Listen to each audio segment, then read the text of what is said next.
This is better than Ryan's living room. I'm going to take some candidates. Are you taking candidates? Yeah, I'm going to take candidates. I'm gonna go over there. Hold on. Come over here. Yeah. And so I'm taking a picture. really good. That's nice. Oh, yeah. Actually, so that's just me conversing. That's just what I do. Oh yeah, there it is. That was the most stretching I've done in a week. Just so you know. So I'm back at the gym. Oh, you are? I went this weekend. I got the pass at the new Brookfield. What do you call that? The YMCA down in the south. I live in the southeast. I got to get back in. It is so hard on the muscles 2 days after because I'm not that athletic. Well, you know, they call it You don't muscle say. memory, but I don't think your muscles have ever had a memory. No, not at all. No.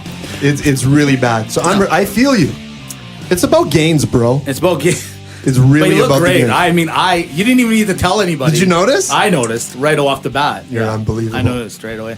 You know what else I noticed? What did you notice? There's a full house today. It's a full house, is right. It is. It's only a packed mere house. minutes before this turns into a sauna. Watch out.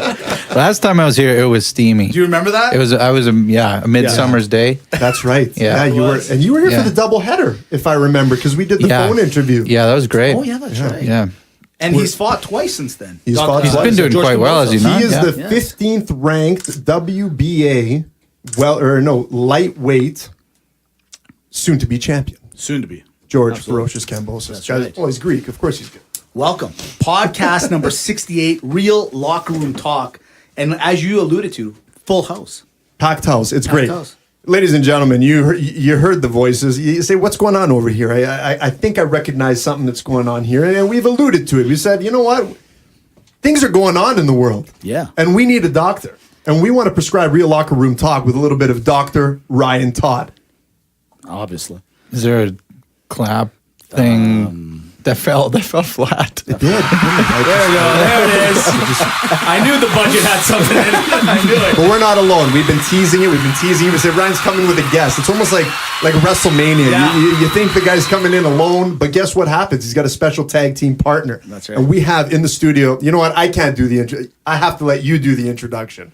Dr. Karen McNeill. The Dr. Karen McNeill. So, That was dead on. That was dead well done, on. Jeff. Well done. Yeah, well This is the big bucks. This is what it does. So, Mitch and I, we were talking. Yeah. We've been doing this. This is the 68th episode. Yeah. But we're nervous. We're very nervous. We were talking about it. 2 doctors versus 2 bankers. We're not sure what to do. We don't know what to do. We Yeah. can handle one, but 2, we're out of our element. We don't know what to say. Yeah. We had to, like Mitch had to actually write paragraphs. Yeah, Look at I that. wrote- That's the These aren't most even notes. notes. These are long notes. That's the most preparation winded. I've ever seen. Yeah, it's lots. Crazy. Now, Dr. McNeill, just so you understand, Dr. Ryan Todd likes to use a lot of big words. It intimidates Dimitri and I, so we would really appreciate for ourselves and the roster just a little bit if you can. No problem If for you mine. can, I can. hey, respect. Again, but just for us, just Psychiatrist, performance psychologist. We speak a bit differently. perfect. Yeah. I So like I'll be it. more on. I like this already. Yeah, I mean, I looked at your LinkedIn profile 50 million times, and I was so pleased. I said, you know what, this is a person I'm actually going to get to meet. Could you tell the locker room just a brief stint about your history, where you're at right now, and I'll let you take the floor. Seat? Floor? Floor, sure. So I've had the pleasure of competing and consulting on the world stage. I'm a performance psychologist, and I work with executives, Olympians, individuals that just want to raise their game. I'm currently the lead with the Canadian Olympic Committee in terms of the performance psychology and mental health side of things, and I am the chief product officer at Headversity, and that's how RT and I, as we like to call them, got to know each other. Very cool. Very Unbelievable. Well, it's happy, and the timing couldn't be better. We have things going on this week, like the Bell Let's Talk. That's in the news, and it's great that everyone's talking about it. We will address it. What else we got on the itinerary this week, Mitch? Well, I don't know if you heard, Superbowl was last week. Get out of Yeah, here. it was a big thing. Was that down in the States? Was it that a big before thing. and after the Levine show? Yes. Is that what was going It was on? before, during, and after. Yeah, gotcha, exactly. okay. All at the same time. So we're going to definitely talk a little bit about that. And to be honest, since we have 2 doctors, let's find out what happened. What happened? Because a lot of people are talking about how it was the worst Super Bowl. I don't know. I mean, yeah, it was a little boring, granted, but I think there was something to it. And we'll get into that a little bit and get a little prognosis on it. That's right. And with Dr. Ryan Todd here, we got to talk the CFL. Yeah. I quickly wrote like 4 notes on it. He should be the commissioner of the I'll CFL. lead that discussion. Don't worry. Yeah, absolutely. No, you know what? Yeah. You and Ambrosi, I think together, you guys could take We this could to do some another- damage, yeah. Absolutely, Yeah. you can. But they might be already doing some damage with the news Absolutely. going on in the CFL. No, and I'm impressed with it. With all due respect, I joke with it, but I like what they're doing here. And let's call it what it is. This week, the Alliance American Football League starts. So smart play on them. That's the next football league that's coming in. I don't think we're going to follow it. You know why? Because we're going to follow CFL instead. That's what we're going to do. Right on. What That's else? we're doing. What else we got on the show today, Mitch? And then What we're are going to we do a doing? little Maga Malaka. Now, Dr. McNeill, what Maga Malaka is, we'll explain to you at the end. Maga in Greek means cool. Malaka is exactly. Malaka is kind of like not so cool. And it's a segment that's put us on the map, basically, across the world. And Dimitri will get into that in one quick second. Global, absolutely. It's global, yeah. Look, it's a great show. It's You know me. action-packed. You know me. I want to jump into this show right away. Absolutely. I want to get in. Let's do it. Let's just do it right no, now. I'm not going to let you bait me. And I know I knew this was because of present company. Because you know, and the whole locker room knows that before I get into anything on this show, Yeah. and Jeff, cue the music. We got to bring to you the Headversity metrics of the week. Headversity.com is the genius that brings you reallockerroom.com. They're also the genius behind perseverance and resilience in the workplace. And on top of it, resiliency when you talk about podcasts, great podcasts all over the world. Ask Ryan Todd anything. Hashtag Ask Dr. RT. At Headversity, follow them on the Instagram channel. Now, you want to talk about metrics, you want to talk about real things that Headversity is doing for the Real Locker Room Talk? Just ask the state of Montana. What? We're the number 1. That's the metric this I'm week. a little surprised we of didn't a have that new- earlier. Well, you know what? They're I'm right surprised- underneath us. They're right there. Yeah. They're right there. 2 hours south. Yeah. Well, that's what I'm saying. So, I got a little upset. Hey, Montana, thank you. Number 1, thank you Yeah, for thank you. We downloading appreciate it. Real Locker Room Absolutely. Talk. That's great. But, Montana, you're so outdated because if the Super Bowl taught us anything, this state should be changed to Brady. Oh, boy. Yeah. I think we just lost that podcast now. Well, it doesn't Or matter. that Still download. counts in the metric. So true. It's all about the numbers, bro. It's all about the numbers. And That's right. speaking of numbers, we can't forget our friends Who? that take us even more global in the Greek contingent. That's Agape Greek Radio, AGAPE GreekRadio.com, where you can stream Real Locker Room Talk Friday, Saturday, and Sunday anywhere in the world. This podcast rocks. You're going to stop there, right? You're going to do it, aren't you? I'm not going to do it. You're going to do it? No, I'm not doing You're it. not doing it? No, he's got to work for it. He's got to work He's for it. gotta work for What it now. changed since last week? Okay, fine. Stan the man. I knew this was going to happen. I knew it. It's a little man crush that we have. But let's get into the show, Mitch. Let's talk about we it. have? I'm trying to get him off the podcast each week, and somehow you keep bringing him in. Because he mentions my name. He doesn't even know you exist. He called you Jim. He doesn't know your name. It's a nickname for Dimitri. You know that. I know that, but you know what? Your name is Dimitri, not We're on a Jim. level. It doesn't make We're on a any. level, Mitch. You know what? We're on- I'm not here to. You know argue. what? You know what? We talked about this every last time time. Dr. Ryan Todd's you know on the what? show, Yeah. we get into a This fight. is what happens. No. We both get nervous, and this is what happens. We fight. We fight. So how does that make you feel? See, it's funny we you get- ask. we get caught We in were this- going to ask you if you can evaluate us a little bit. I feel that Mitch has an empowerment aspect over me, and I think that he uses it. Yeah. You know what? It's how I feel. We're 7 minutes in. I barely said anything. I've let you run the show. I don't even say anything. I just sit here. I don't even know Because what you're smart. I do half the You're time, smart. Dr. Todd. I have no idea. Nothing. I gave up. Last time I was here, it just escalated. I tried to do a piece of tried. couples therapy. It Yeah. just went nowhere. No. Like, you guys aren't putting the work in. It's We're not. You're right. But it is weird that when he shows up, we do fight a lot more. Well, maybe we're expressing. Maybe we want help. Maybe. So we're using this as It's a our cry for help. Yeah. Comfortable with your vulnerability. Yeah. Able to express, right? Exactly. Exactly. Smart. Well, doctors, as we alluded to last week or a couple of days ago, the biggest event down in the States happened, right? We had the Super Bowl. Super Bowl 53 had the New England Patriots, everybody's, I don't know if I want to say favorite team or the team that everyone hates. I'm not really sure.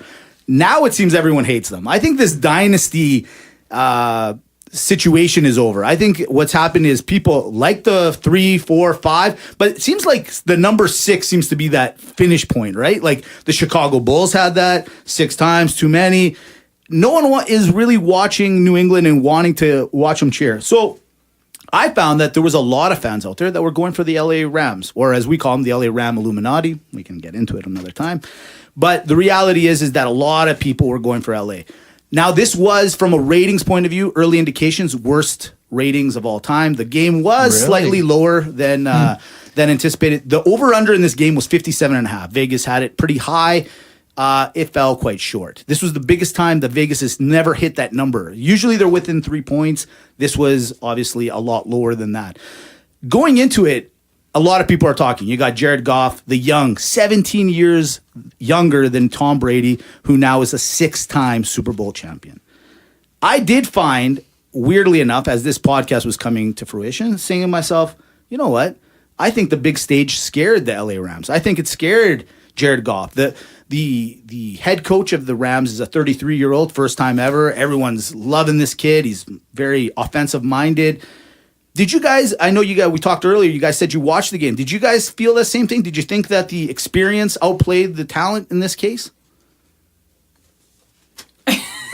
Anyone can answer. Brian and I always look at each other because I talk a lot, and so I always make sure I give him enough space. So I'm gonna answer that one. So I think the thing is when you look at skill and you look at talent and players, and Goff, great player, but as you say, he's junior by how many years and years of experience. So I think that's why we saw that 3-point spread forever until it got to the clutch moment, which is the end of the game, where opportunities came. And then I think that is where the Rams faltered and did not have the experience of playing in those big moments, where you have the Patriots.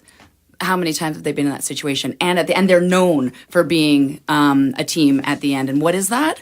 A lot of it's mindset, a lot of it's culture within the organization, this whole culture of optimism or good things are about to happen or keep driving. And that's Belichick's kind of philosophy, right? So I think a little bit there. At the same time, you can't help cheer the Rams, the underdogs, the young guys who are just gritty and going for it. So I think that was the difference, is the actual being in that, knowing how to perform in those kind of moments.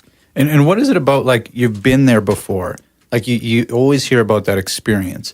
It's not a physical memory thing. Like, from your perspective, being there before, what does that even, like, what does that do for your mindset? I think it's the confidence, or it's the, we have done this, and what do I, and so the thing is the familiarity of it. When things are unfamiliar, the amygdala in the brain, the part that scans the world for danger or threat, is going to light up, right? And so when you're in those moments before, you're able just to be present, be mindful in that moment versus scanning for perceived threat, which is failure or not succeeding or whatever that may be, right? So I think that's a piece of it, in addition to knowing what it takes to win, because they've already done it. Yeah. Right? Where the other team is like, yeah, we can win. We got this. We can do it. Can we? Right? A little hint. And is there a part of, like, it's not as big of a thing anymore? Like, for Goff, like, it's he doesn't know if he's ever going to be back there, because it's so rare to get to a Super Bowl or whatever it is, world championship or an Olympic gold medal. So when you're talking to athletes, how do you, what I found so interesting about this is that Brady can probably take it or leave it. Like, they say he really wants another Super Bowl, but does Belichick, do they need another Super Bowl? I think that's bullshit. Yeah. Do you think they want another Super Bowl? Yeah, I think, and are we allowed to swear on here? Oh, I'm so happy you swear. It just, We were worried. I feel like it took 10 pounds of weight off me. And please call me Carrie. Like, let's have the doctor. Let's just have a chat. That does not stand for me. And so, Ryan, you can leave now. So someone, yeah. So someone who is driven for, how long has he been playing? How many knee surgeries? How many, like, it's hard no matter how you spill it. And so does it really matter? Of course it matters. But what I'm saying, though, is, does it matter as much as it would to Goff, who this is potentially his legacy? If he wins, if Brady wins or doesn't win, his legacy, he's a Hall of Famer. He's the greatest of all time anyways. That's what you guys are talking about. Yeah. But if Goff doesn't, if he fails, the stakes are so high. So I guess what I'm asking is with athletes that you see who have been there before, is part of being there before just reducing the importance of it in their mind, and then they can play loose. Like, I think Brady could play totally loose. Yeah. He knows there was 3 points on the board at halftime. They didn't shake him. There was nothing. It's funny you say that, because my determination of who the winner was going to be, and I said it on the podcast, was headspace. Yeah. You look at Brady, you look at the whole New England Patriots, they put themselves as the underdogs. But they were in the right headspace. They didn't care. They were loose. They were coming in. But I want to ask you a question, too, on the topic as it relates to Headversity. You two go into workplaces, analyze, assess, and implement, strategies for performance and mental resilience. What are they doing in your assessment within the New England Patriots to have this dynastic order that is very, very hard to achieve in a salary cap era, but just the longevity of it? What are things that they're doing that maybe you can recognize that has keeping their success for so long? Like, I doubt it's just the coach and player. Yeah. Or is it? I don't know. Well, I think, one thing we talk about, one thing when we're working with teams is it's the individual, and you've got to get them right. And they've got to be the best version of themselves, and can the coach pull the most out of that individual? And so it's almost like that's a pebble that drops in water that expands outward to the culture. And then there's the culture piece, right? And really to expand that culture. Just read an article on this in high performing versus performance cultures in sport, and the longevity of managers or coaches is like, it's really like a 2 to 3 year span in the pros, right? Yeah, it's ruthless. It's crazy. Yeah. But when you have someone like Bill who's been in for so long, able to establish, and so it's the leader really identifying what is the culture we want to be, which is like ruthless and determined and gritty, and so they establish that, and then it's a matter of reinforcing those through what they do. So how do they practice? What does Bill highlight on his highlight reels? Bill, like, I know him personally. I don't know him personally. Oh, Billy. Oh, Billy boy. Good old Bill. But yeah, and so I think that's the thing, is having that tenure with that organization. I had an opportunity to go hang out with Seahawks for about 3-4 days. You walk into that organization, and it just exudes like you want to be your best, compete. Like their whole thing is always compete, right? And so if you get a head coach or a lead that can drive that, players buy into it, then that creates its own 13th man, if you like. So is it true, the old adage, it starts from the top? Is that true? Because I feel we live in an age where do we have to unnecessarily include everyone, or are we fooling people? Like saying, look, Brady's the best on the team. He's your quarterback in the true definition of a quarterback of the team, and Belichick is the coach. But does it actually start from the top, or is more success the complete team buy-in? I hope I'm phrasing that properly. Absolutely, and I think it is. I think the leadership need to drive it, but it needs to be a shared leadership. So the leadership needs to outline, okay, what is it that this culture is going to be, and what are the rules of the culture? You do you, but be within the bumpers, right, of what our rules are. And then it's up to the individual members to drive that. We also have the external environment, the media, the board of directors, what are they saying, and how does that influence, and how can this culture be resilient or create a buffer against that, or does that help bring them up as well, right? So yes, the lead, I think it does start with the top in terms of creating and establishing that collective purpose with the players' buy-in. But to get the players' buy-in, it has to connect to them, right? And so, and then it's that system of accountability. It's like, you step out of line, then how do we manage this within it, right? Yeah, great. When it comes to, let's go back really quickly back to the Super Bowl. Right before we came in, we were talking a little bit about Todd Gurley. This guy at the beginning is the running back for the LA Rams. This guy at the beginning of the year was their offensive juggernaut. This guy was ripping it apart. About 4 weeks out, something happened. They picked up another running back. They bring this guy, not as athletic in any sort of way compared to Todd Gurley. And now they brought him in because he was a little injured. He gets better, but his performance went down quite a bit. I'm a big believer now that during that game, people are saying he got injured. Oh, they didn't play him a lot towards the end. He was injured. He's saying he wasn't injured. Do you think that the mental part of your game can falter at any time during a season? Like, so you got 4 weeks in, they see a replacement come in. He knows he's the big guy. He's got all the big money. But do you think that that's something that actually might have played a role in his decline of play towards the end of the season and ultimately in the Super Bowl as well? Great question. No, not at all. No, I just hit my face on the microphone. He looked at me like I was giving a face on my microphone. Yeah, and I think once again, is it when you have this sense of security in your role, it's like, this is my role, this is what I do, and then you bring in that guy, and it now becomes a threat to your position. And so I think partly it's how you interpret that. So, you know what?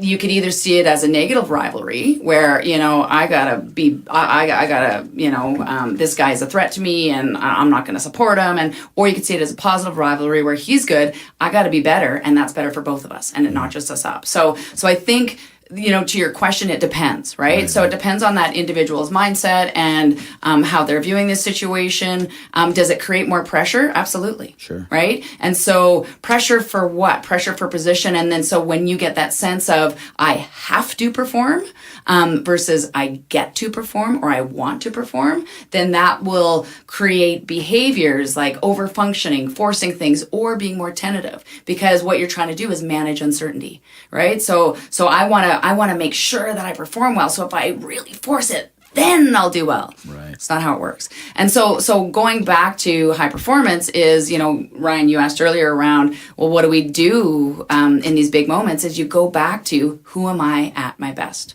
We don't know what the outcome's going to be, but we know the behaviors, the mindset, the attitude we need to produce consistently to be your best. And so that's what we get the athletes to focus in on, because that is internal locus of control. That's in my control. I can't control how good that guy is, but I can control what I do on a daily basis. And Mike Gervais talks about its internal control being you control your thoughts, control your attitude, your efforts, and your behaviors. So we'll map what that is for each athlete in each situation so that they know exactly where to direct their energy. That's amazing. Well, thank you. Well, that's approach it. That's it. He I sucks. think we That's it. found We gotta the trade answer. him. That's it. That's Yeah, it. get rid of him. He can't deal with the pressure. That's it. He's got to go. That's it. You know the thing, I look at CJ Anderson, the guy's put on some pounds. No, I'm not one to talk, but at the same time, how do I have gout and he doesn't? Because that guy clearly has been on stage. But he is still a pro athlete. Just Yeah, and I'm not. not yet. Okay, fair enough. I'm working out now. See that? That was me being nice. That was just so you guys know. That was good. Thank you. That was Thank you very very much. good. Progress. Yeah, We're making that's progress. How does that make you feel, Dimitri? Mitch being nice to you for once. Yeah. It makes me feel really great. It's nice. It's really nice. So I want to touch one thing on that Gurley situation. You see something like that, and it carries forward throughout the postseason, the Super Bowl, whatnot. What are you looking for to diagnose it? Is this an issue that needs to be addressed in the offseason, specifically one-on-one, to make sure he's okay? What's the carryover for a situation of that magnitude? Yeah, and Neil, I would imagine, like, one of the things I thought was interesting about the discussion is, like, there's every team has performance consultants and psychologists that they're working with, and there's something about the Patriots that there's something in the water that they're doing something extra. So I'd imagine with the Todd Gurley situation, they're going to have an individual who'll pull them aside, work with them, figure out what's going on there, and they would have to do that because he's such an expensive and potentially explosive asset. Like, he could still do very well. He has the athletic tools, but something happened there. I think, you know, we could argue psychologically something happened there, but I wouldn't say it's a diagnosable thing. Potentially it's anxiety. I think it's a lot in the way how he's viewing the situation, conceptualizing it. But there's a lot of work to be done there that I'm sure that they have performance psychologists that would work with him on this sort of thing. Yeah, that makes a lot of sense. Now, going off a little bit off the Super Bowl, let's just go into just sports in general. And obviously, you guys are Olympic. You deal with the Olympic athletes quite often. But I want to kind of just touch on just the athlete side of it, just sports in general. You know, every day you'll see somebody on the TSN report or Sportsnet, you know, sprained ankle, broken knee, broken arm, whatever the case may be, right? My question is, are we about to see an explosion when it comes to mental illness? Now, there was a player in the NFL this year, and I'm just, because it was the first one that came to my thought, Griffin, defensive lineman for the Vikings. He had to take 5 games off because he's just not right. His family was very worried about him, called into the team and said, hey, this guy needs to sit down and relax. And are you guys seeing that, or are you guys maybe, do you have any sort of data or anything to show that this is something that's happening more and more often, and something that all sports should be a little bit more worried about? Or There's a couple things that are happening there. So one, I would argue that it's always been there. Like there is a prevalence rate of depression and anxiety and mental illness that just exists in society, and so it's always been there. Now it's being recognized as something that's real and something that you can talk about and actually express. So throughout the 70s, 80s, 90s, the number one reason for workplace disability was physical injury. Mm-hmm. However, there was always that mental illness piece. It just wasn't registered as such. Now we know that depression and anxiety are now the number one workplace disability insurance claims. So is that because depression and anxiety are more common? Probably not. They potentially could have an uptick, but is it overall more prevalent? No, it's probably because we're talking about it now. The stigma has been reduced. We now know it's a real thing and it's a treatable thing. So a player who plays in the Minnesota Vikings could easily come out and say that now. That wouldn't have happened even 10 years ago, actually. Maybe even, yeah, and I think that's it, is the prevalence. I think there's this level of stoicism, just be tough and work through, and, and where I think, we're now getting the idea that it's sick, not weak. Right. And so I think there's a language, and I think there's a way to understand it amongst the organizations. Once again, it's dependent on each org. So are we going to see more? I think we are. But does that mean there is more? I don't think so. I think that's what Ryan's saying. Did sports really start this? Because you're saying performance coaches and psychiatrists and psychologists, rather, they've been involved in these organizations, yourself with committees. Were they the trendsetters? And the organizations in the corporate world are behind, or was it the other way around?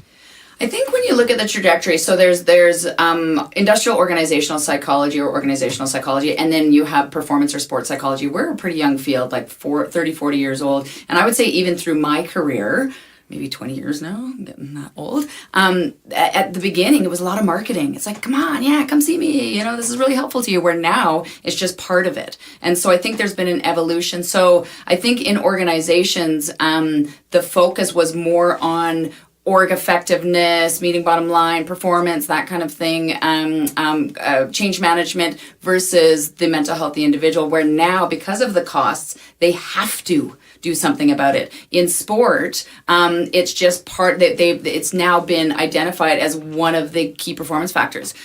3 things you can train: your craft, your body, and your mind, right? And so it's making sure that we're doing those things. Yeah, that was a Mike Judaism again. I think too, like, sport has come along on the tails of the whole concussion crisis, whatever you want to call it. And what that did, interestingly enough, like when I started my psychiatry residency, there was still a ton of stigma around mental illness in sport. There still is, it's much less.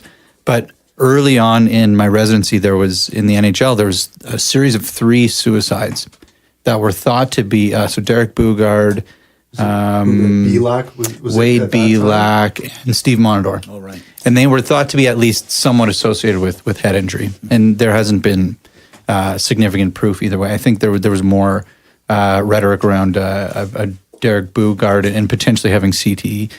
Regardless, there was all of a sudden an existential crisis. Can we continue to throw players into the fray knowing that they're going to get head injuries like this and then potentially have depression and anxiety?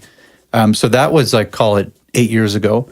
And with the NFL and their settlement with a concussion lawsuit, all of a sudden it came out that, there's a reason, like a thing we can point to on an MRI that can make you depressed. Mm-hmm. And I think that actually, in an odd way, and I'm not blaming anyone, it actually gave people an excuse or a reason to come out and say, I have anxiety or I have depression. And I see that clinically too. And I'm sure Karen does, right? Somebody coming to my clinic saying, I had a concussion, it was mild, but I've always had depression, but I'm here for the concussion. So it kind of gives a cover of, gives a physical injury kind of cover or permission for people to be able to come out and say. So I think that's what's moved sport forward, is concussion, interestingly enough. Mm-hmm. Yeah, great. Never thought of it that way, but you're right. It's still there, that machismo, as you alluded to before, to say, you know what, I can mask it with at least this. Mm-hmm.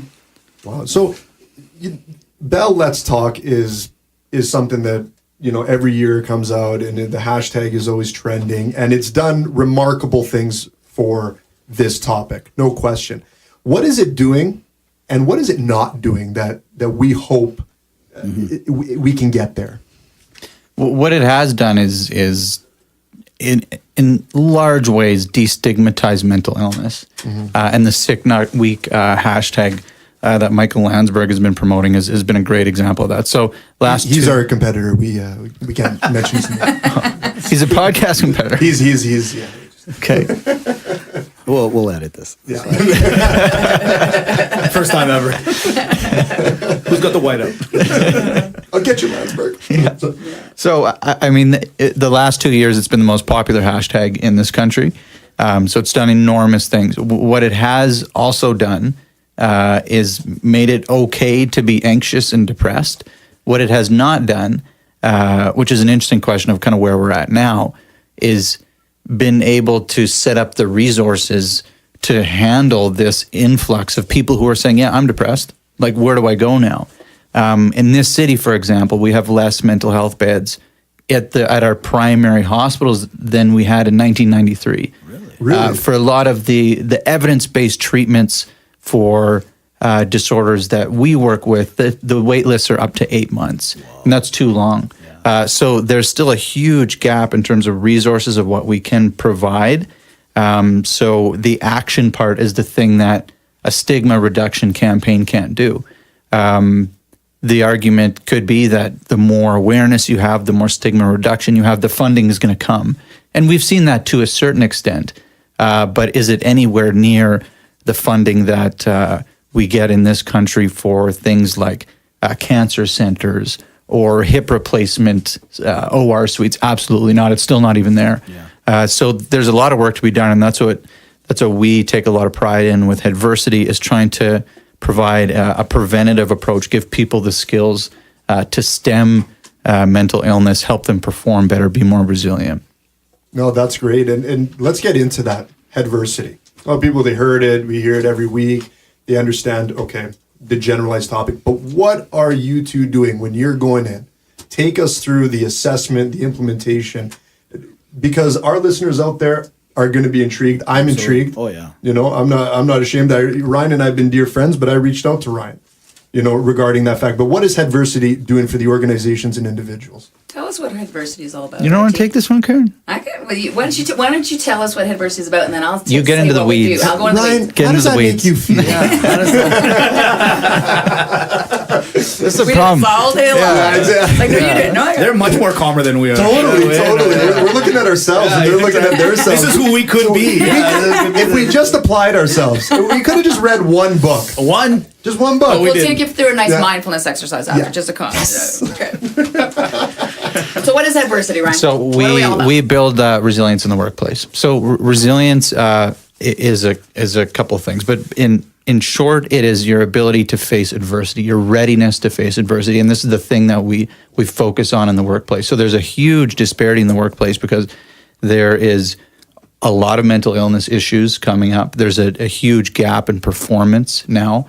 We know that the average millennial is productive at work for 3 out of 8 hours of the workday. Really? And on average, millennials will check their phones 217 times. I learned that from your LinkedIn post. Nice. No joke. 217 I couldn't times believe during the it. day or during the work day? A day. A day. Yeah, morning till night. Wow. Which is so we're very distracted. There's there's a slight increase in mental illness that we're seeing. We're overloaded, and one thing that we focus on is the world that we live in is an exponential change environment. People are adapting to new ways of doing things, technology, ways of interacting at a change of pace that is never before seen. So people are overwhelmed and burdened. And what we see most commonly, and the thing that's affecting businesses, is presenteeism. So showing up to work, but not really being at work and not being productive. So that's the thing we're attacking and targeting at companies. So we work with a number of large companies.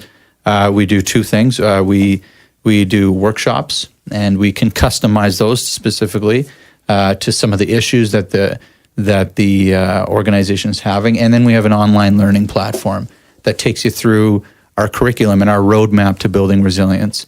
And I think that's a great cue. Yeah, for and Karen. so excellent. Well done, RT. Thank you, Clap, thank clap. you, Where's thank the you. clap? Where's the clap? Jeff, do we get a clap? Or give it, or even...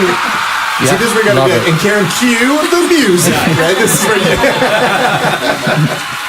Yeah, so just what Ryan's saying, and so resilience, you will see, look, we train resilience, we measure resilience, like we I don't think there's much around measurement, so that's one thing we really want to do is to give you, that opportunity to say, where am I at? in terms of that score. And so when you look at the resilience, the field of study, there's kind of two schools of thought. It's like something bad happened and I've got to bounce back, right? Versus and that's more of a reactive versus the proactive, which is I need to build personal assets, resources, skills, ability, so I can tolerate the exponential change that Ryan was talking about and handle challenging situations. And so that's the stream that we're on. And so really what we're trying to do through our programs is build those individuals and develop their personal capacity, starting with self-expertise. Why are you doing what you're doing? Like, why are you guys doing this podcast? Like, what is driving that? Our wives ask us, like, what are you guys doing? What are you doing? But or what is that really about, right? So that's a piece of it. Your personal brand, which is how do you want to show up? How do you want to show up consistently? Because we know there's emotion-driven behavior, and I've seen what that looks like in this room, right? And then there's that brand-driven there's that brand-driven behavior in terms of like, hey, who's the person I want to be consistently? So looking at that level of self-expertise. Next, it's really about mindfulness. You hear mindfulness. Have you heard of mindfulness before? Yes, it's everywhere. Yep. And the reason is that it works. The science is rich in terms of managing your focus and your attention, in terms of creating basically a space between the reaction, what we get triggered internally, and the response. So mindfulness is a piece. Once we have that clarity of how we want to show up and being present, then we want to build out capacity. So we use mental fitness tools, just a lot of the ones that I'll use with the Olympians, right? So they need, it's almost like a mental fitness golf bag, right? So you're not going to go around the course with just your putter. It's not going to be effective for each shot. Right. So you need your calm club, your focus club, your confidence club, your distraction management. So we teach them all these skills that can help them regulate their environment. Talking about the mental health, and we know in the science that just having the conversations helps to decrease that stigma, and also educating people and helping them get to places to get help.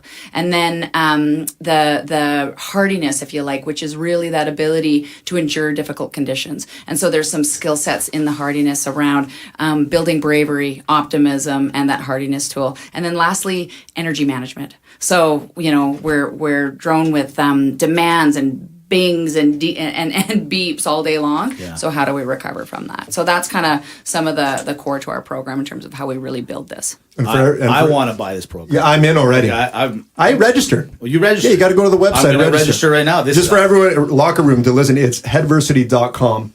At Headversity is the Instagram and the tagline, and the hashtag AskDrRT. I'm telling you, these head hacks are amazing. Get it on your LinkedIn, get it on all your feeds. They're very invaluable. I truly believe that you two are doing a great job. Yes. Those head hacks. Like I said, that stat with the millennials I learned on my LinkedIn page. Mm-hmm. I was floored. I was floored by the fact that 3 hours. What's happening the other 5 hours? Oh. But it's not. Is it just millennials though? No. It absolutely isn't. We use some of those statistics because it's kind of an easy group to pick on. Sure. Because it's likely one of the most distracted groups because of the onset of this enormous use of mobile phones. But we know that because of the way we all engage with technology now, every group from the old millennials to the new generation to the people who are 50 plus in the workplace, everyone is distracted and everyone is dealing with the same set of tools. We sometimes focus on millennials because there's probably more statistics on that group because it's been an easy group to pick on in terms of being distractible and not being so present in the workplace. And I think they make up 50% of the workforce right now, right? When you look at the numbers. And so that's the thing, is it's partly that target. And I think for us doing this is really, we want to help individuals in a proactive, preventative way. And we're only 2 people. And so it's like, how do we scale this? How do we get it out into the environments and the workplace is a really good way in terms of using the digital format to be able to do that. That's fantastic. Speaking of getting things out, and we would get in trouble if we don't talk about it on this podcast. But getting things out, getting it global, we got to talk CFL.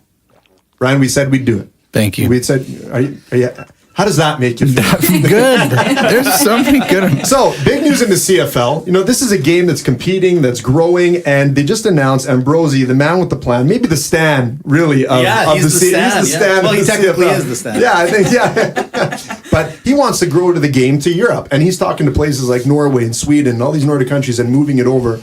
Dr. Ryan Todd, CFL aficionado. Yes. if you would indulge, how do you feel about that? Taking the Canadian game as a Riders fan that you are and taking it global.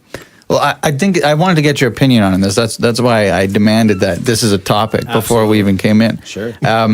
It's an interesting move because it's such a sacred. It's a niche. It's more than a niche sport in Canada. It's probably our second most popular sport. But it's kind of a sacred thing, right? It's the Canadian Football League. We play when there's 3 feet of snow on the ground. There's 3 downs. What I think is so interesting is how I think they've hit a wall in terms of this country's only so big, and there's only so many markets you can explore. Like they're trying to move to Halifax. That's not a big city with a lot of corporate advancement there. There's probably a limit to how big a league can get if you're going to stay in Canada. You can't go south of the border because they have the biggest sport league in the world there. So I think it's a really interesting move. It's aggressive, it's audacious, but I think it's probably needed. And why not? Right at this point. I don't know.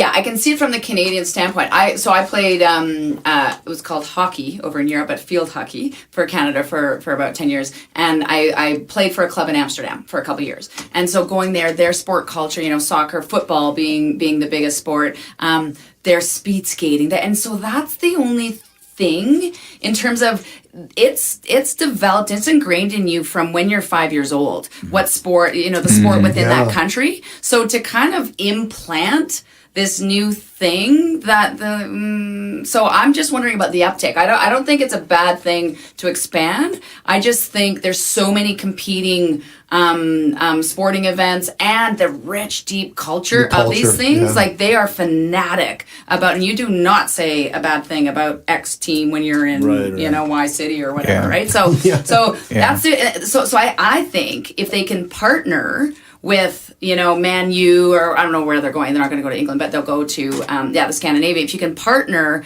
with something that's already big and have an influencer in that way, and hey, here's the game, and now we're going to watch the Canadian CFL. Yeah. I was impressed by the numbers. You listening?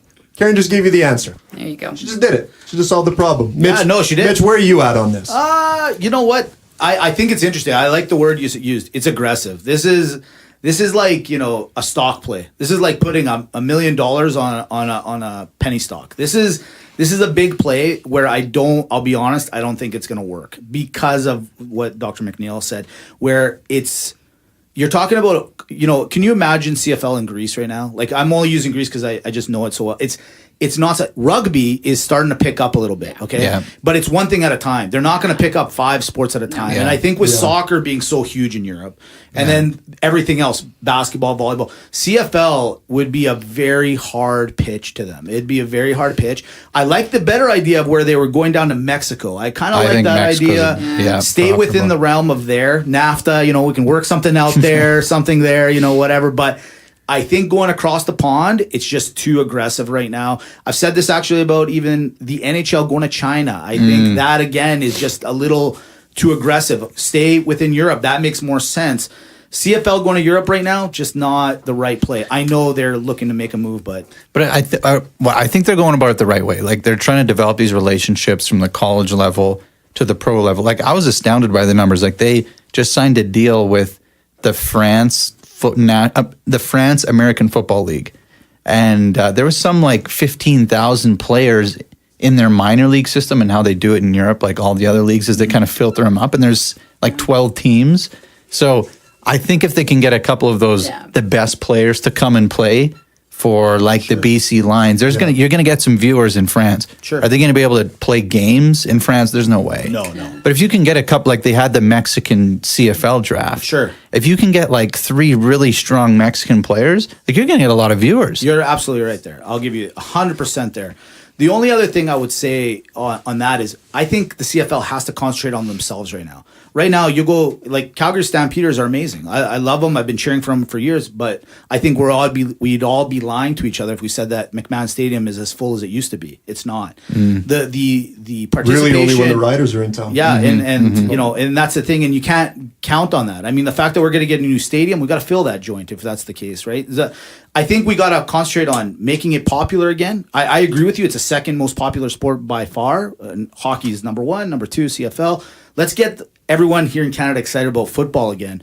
And then, you know, getting the guys, like you said, Mexico and Europe, excellent. I agree. It'll help, but I think we got to concentrate on They got it. internally. They have to do this. Yeah. They have to do this. So I like it and I hate it. I like it from the standpoint that they got to do it because look, the XFL's coming, and it's going to be a major player. The NFL is the biggest brand in North America, and the CFL, they messed up because they could have been the XFL.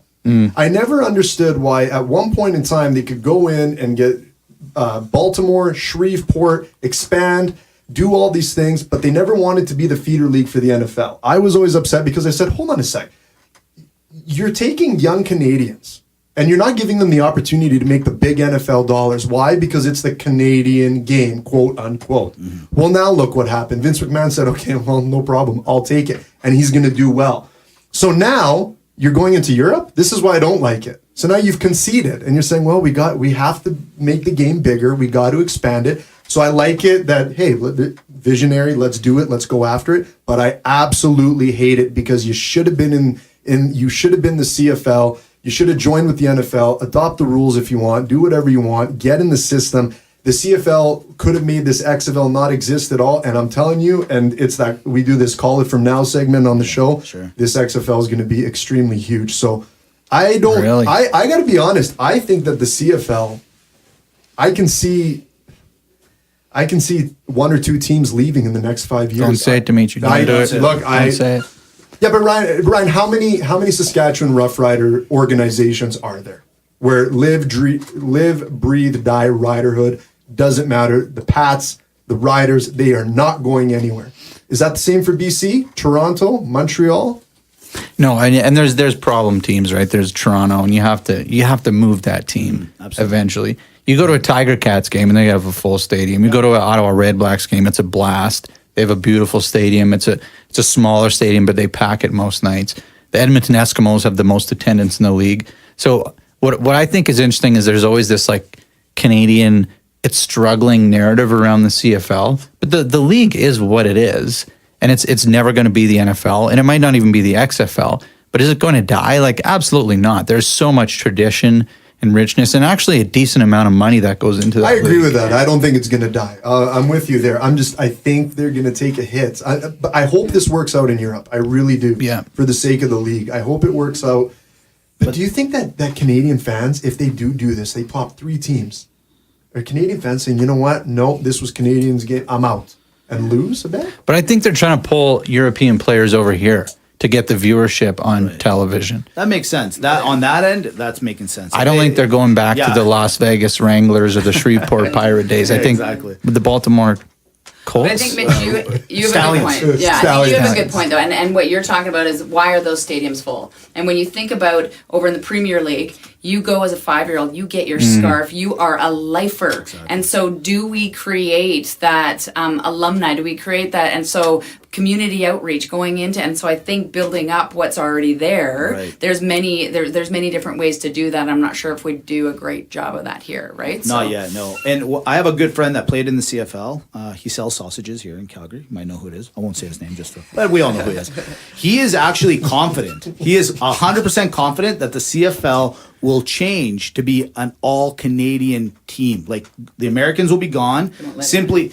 And from a talent base, that's where I'm a little worried about, right? The XFL and the AF and the AAF starting up this week, a lot of these American, I mean, let's call it what it is. All the players that are playing in the CFL, the majority of them are American. They are not going to, if they have a choice between playing with, let's say, Orlando of the AFF or Saskatchewan, chances are it's not because they don't want to go to Saskatchewan. They just don't, they're not too familiar with it, and they'll stay where they're local.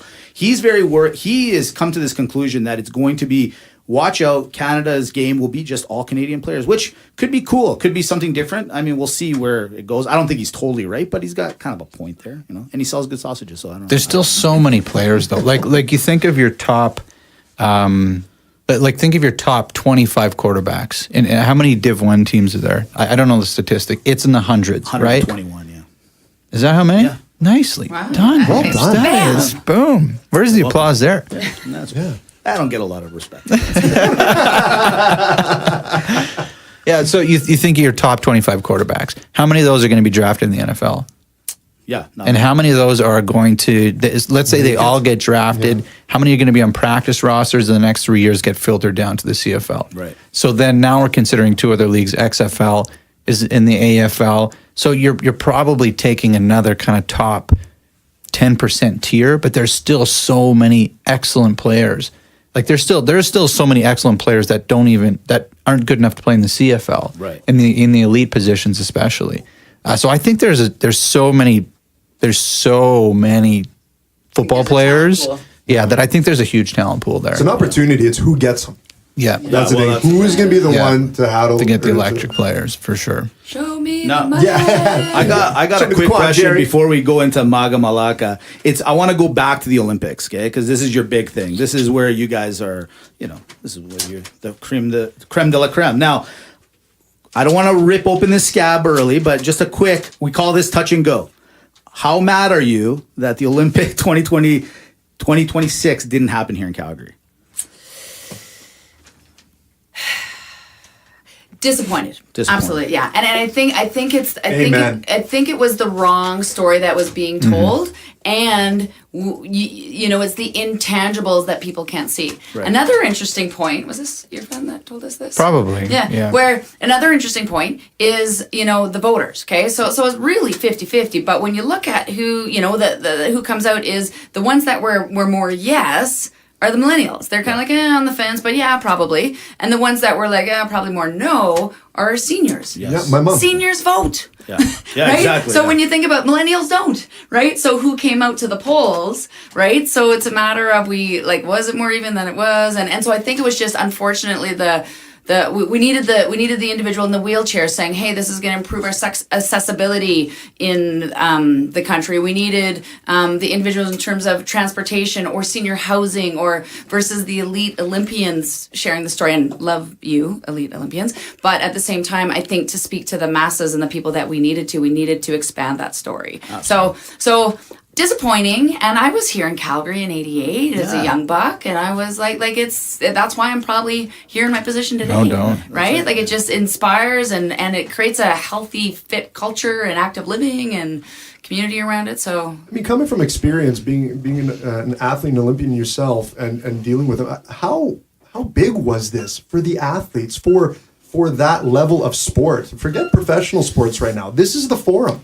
This is where they get to showcase their talents on the grand stage when most eyes are watching it. This was a big blow for them, no? Well, yes, in terms of the grand stage and in terms of the infrastructure. That's the biggest thing. And that's where, as Calgary, as a community, where we're lacking is we can't get the big conference, we can't get the big events because we don't have the infrastructure. That's where this field house conversation comes in to draw that. And so I think having a games, it's refurbishing what we already had. And when we look at, the Calgarians, the luge, the speed skaters, I've been to 4 games now, and with teams from here, luge, speed skating, skiing, and so that's the thing. I think that's what's going to be the demise of our feeder programs, our grassroots programs, where we're just not going to have the facilities to help them develop to a world-class level. Yeah, and I was actually reading this morning that Winsport is going to postpone the funding of the bobsled track.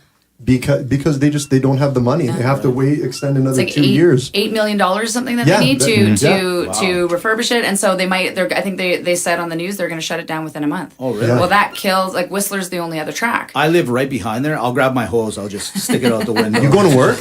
Yeah, what's that? Are you going to go to work? No, I'll work from the hose. I'll Just from the hose. Just stick it out the window. It's just going to buy it.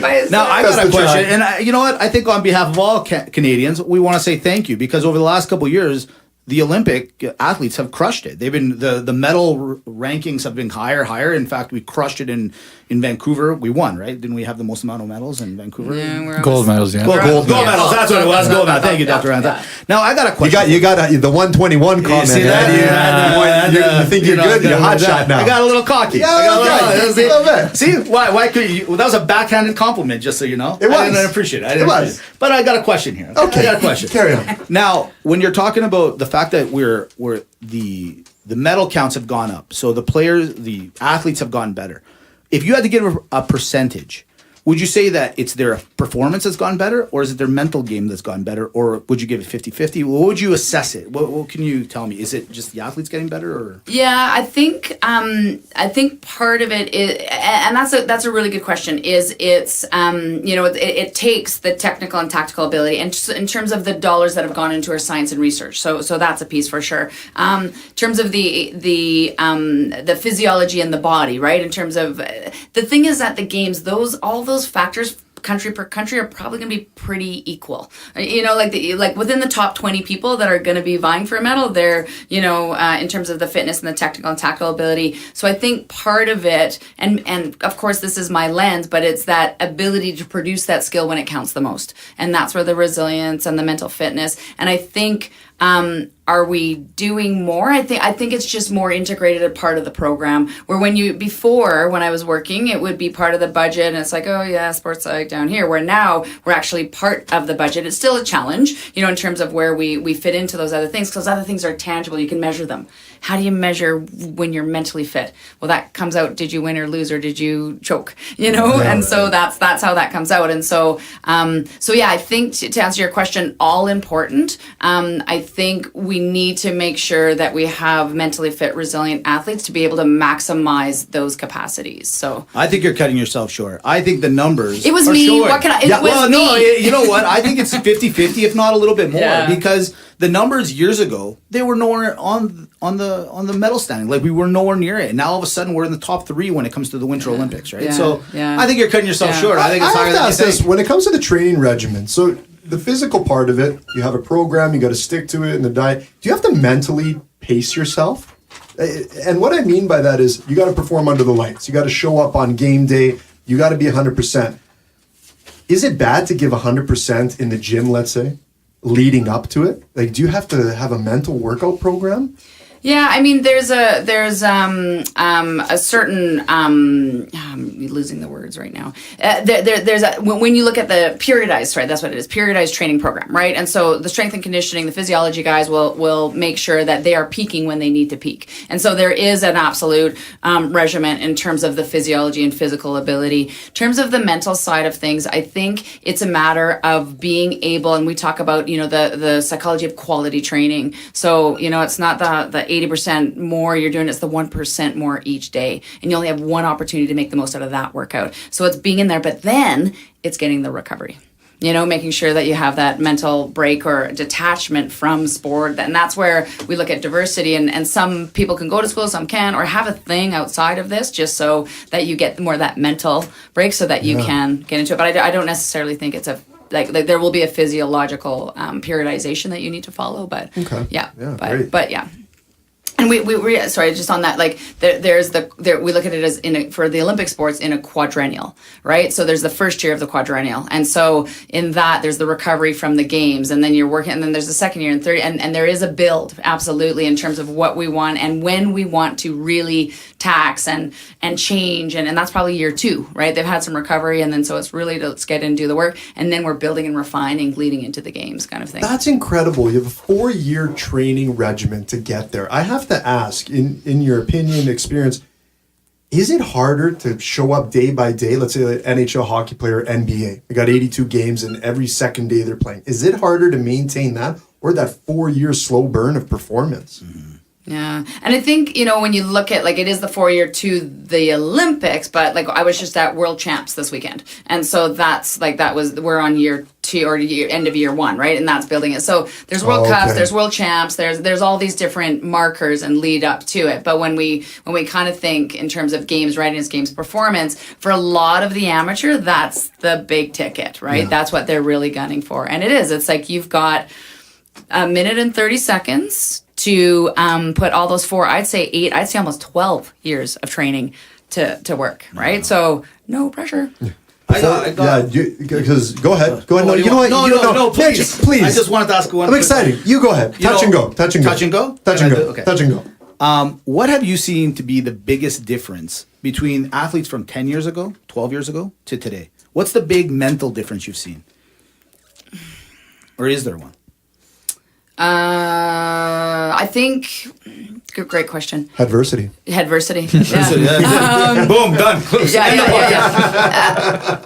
I think there's just more consistency and accountability and acknowledgement of the importance of the mental game. Where before it was kind of like you had it or you didn't, right? And then you'd go see maybe the sports psych because you're either issue or there was an issue. Versus now it is all about how do I, like we talked about earlier with those personal resources, those personal assets. So I am ready to go. So I think that's the big change. Where, like I said before, for me it was marketing. Hey guys, it's a really important part of sport. Like anyone put up your hand if the mental game's important. Everyone puts up their hand. How much time are you putting towards it? Where now it's just part of the system. So I think it's more integrated, and as a result, the athletes have the language. They talk about it. They're more self-aware. The mindfulness tool, right? Like one of my athletes who won a gold at the last games was, there's no big moments. There's just this moment, and that's mindfulness at work, right? So I think it's changed a little bit in terms of the approach to racing versus or to competing. So awesome. So yeah, I think it's just more that awareness piece. Yeah.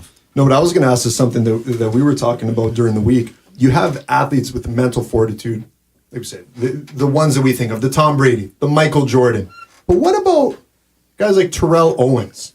These really stubborn, they have a bad rap, black sheep of the team. Are they just as mentally strong as the performers? How do you assess that? I'm not taking that one. Okay, I'll take that. That's a good question. There you go. We did good. So this was the thing. So I was So when I had opportunity at the Seahawks for this event I was at, and so that was a question I asked Pete Carroll is like, what do you do with the assholes? Essentially, like what do you do with the guys that are, that are a little, like you say, they've got a chip on their shoulder, and so I think part of a good coach is to, how do I get the best out of that guy? How do I how do I help him express who he is? And that's a good thing for a team, as long as we stay inside those bumpers, right? So I think that's the thing, is it's like, and that's when I'm working with anyone, is my job is to help you become the best expert on you. What do you need to be your best? And if you need to be like aggressive or standoffish or whatever, then that's what you need to be. It's just a matter of how to then interact with the team. So I think it's going with what you got, and then it's that, like I think that was one of the things with. I'm not going to mention any of that, but there was one player. Oh, do tell. Do tell. Exclusive. But you've seen it. You've seen it in the leagues, right? You've seen it where, we're going to make this trade. It just no longer fits with the culture. They just can't, like, even though he's a really good player, it just doesn't fit in. Did you ask Russell Wilson why he blew the play to lose the Super Bowl to the Patriots? Was that ever? No, I was an observer. I was a fly on the wall. No one knew who the heck I was. Does Pete Carroll chew his gum as loud as it looks? He didn't chew any gum when I was around. Interesting. Yeah. On the sidelines, it looks like he's eating hay. Yeah. Well, you know what? That was amazing. I am like so informed and on top of my game now. This is unreal. Yeah, I think it's time we now teach them Maga Malaka. Absolutely. It's done. Yeah, this So is Maga Malaka, like we said earlier, is a little segment we do because of the Greek contingency we have across the country and across the world, actually. because we're global. Because of Stan, this guy's Stan, right? So we have to kind of allude to this whole Greek thing. So Maga is good, Malaka is bad. Now, I was going to go through sports athletes, and I was like, well, anyone that listens to this is a potential client. So I'm not going to put you guys on the hot seat here. We're thinkers. But one thing that I'm sure you guys constantly hear are sports cliches. So I need you guys to cut down. Maga is good, Malaka is bad. Sports cliches. I think this is right up your alley. You guys can say what you want. Be free. Do they matter? Do they not matter? Yeah, exactly. Dimitri, you ready? Oh, I'm ready. Dr. and Todd, ready to go? Yeah, are we each taking one, or we're both? Whatever you guys like. Okay. Like. We'll both comment on each. Yeah. Exactly. Okay, both comment. We'll start with an easy one. All right, easy one. Sports cliche. Layup. It's gut check time. Dr. and Todd, let's go with you first. Malaka. Malak. Which one's what? Malaka is bad and Maga is good. Malaka. Malaka. Malaka, see? Off the list. Stop using it, athletes. Over. How about they talk a good game? They talk a good game. Sports cliche. Great cliche, Mitch. Yeah, Maga or Mega? Maga. Maga. Yeah, I like that one, Maga, because you hear the best, like on the those are the best YouTube videos of when they happen to capture like two hockey players chirping each other across the bench, talking a good game. Yes. That's the best part of sport. I love that. So yeah, MAGA. MAGA. How about keep your eye on the ball? Keep your eye on the ball. Nice and easy. That's quite important. I think even in field hockey, baseball, that's just a fundamental. Stay focused, right? Stay focused. Keep your eye on the ball. I don't know. Cliches. Malacca. That's it. What about they're a team player? They're a team player. You'll see it in every cliche, it's every interview. Team player. I think that's still relevant. Yeah? MAGA. Yeah. MAGA? Let's see what else we got here. Offense sells tickets, defense wins championships. MAGA or Malacca? Malacca. I agree with you. No, it's, you know what? That's untrue. Yeah, untrue. It's just like fundamentally flawed statement. Yeah. Like you need, like as we saw Yeah. in the Super Bowl, defense great, but it was the offense that actually won the game. Yeah. How about he's a warrior? MAGA or Malacca? Malacca. I think there's a bunch of things wrong with that. Yeah, sure. Yeah, I agree with Malacca. you there. I'm with you there. Okay. Let's go over to the 2-0 lead is the worst lead in sports. MAGA or Malacca? Malacca. Doesn't matter where the score is, it's now. You can win. The teams come back in 2 minutes, score 6 points. Couple more. I'd like to thank my Lord and Savior, MAGA or Malacca? Jeff didn't even wait. Thanks, Jeff, Jeff. hold on a sec. Thanks for taking that one for me, Jeff. No comment. No comment. Let's see. Thanks, All right. thanks, Jeff. Well, Kansas and Alabama are out the on other dominance sports now. cliches are in sports movies. So a down-and-out coach is offered one last shot. MAGA or Malacca? I didn't know that was a cliche. A down and out. Is this mine? It's a cliche Or movie. did I get the last one? A down and out coach is offered one last shot. I did not know that was a cliche. Sure, it says right here, sports films. We wouldn't lie to you. I copied these right It says off on the. here. Oh, okay. So it's a We cliche. wouldn't lie to your face. Yeah, Yeah, I think it's true. It's not a cliche. So Malacca. Malacca. Is that a cliche? Where are you getting these cliches? I don't know. You'd be surprised where I Don't got trust our How about this one? A coach can't get along with his star player. MAGA or Malacca? Cliche. Malacca. Yeah, that's. So Wilson and Carroll do get along. And let's just be clear. I don't know much about. We love to gossip, Mitch and I. Like we were like afterwards, the rendition of this podcast can be so much different. Right? Didn't you have a take segment? There used to be I a know segment I've that been was working. had to do with gossip. Here's exclusively. the very last one. Yes, there was. On any given Sunday, MAGA or Malacca? MAGA. No, I got one. The Yeah, best sure. of all time. Please. The Bears were who we thought they were, and we let them off the hook. Run him off the hook. My God. There it is, podcast 68. 68 is in the books, it's in the bag, and it's in the locker room. Thank you very much, Dr. Karen McNeill, Dr. Ryan Todd. You guys showed up. We really appreciate you coming on the show. Hopefully, the first of many to come. Yeah. He's been on here 3 times. We need more of you. Actually, Ryan, don't even come next time. We're on the K train. Reasonable. Yeah. K-Mac, Dr. K-Mac. K-Mac, Dr. K-Mac. Got to thank you to everyone. Thank you to @Headversity, #AskDrRT. Please get on the channels, follow them, headversity.com, sign up, get registered, get on the newsletter. Follow us on the channel @Mitch and Dimitri, reallockerroomtalk.com, Agape Greek Radio. Thank you to everyone. 68's in the bag, and now it's time to hit the shower. I told you it gets hot in here. It gets hot. Hot. Damn. Thanks, guys. Yeah, that was awesome. Thank you. I'm going to take everything I learned to my basketball game right now. Seriously, I feel so much smarter. You're gonna be like a Spartan. Yeah. If you phone me tomorrow and you're like, I got no points, I got no points again. You gotta go back. You need an individual appointment then. That was, yeah, thank you so much.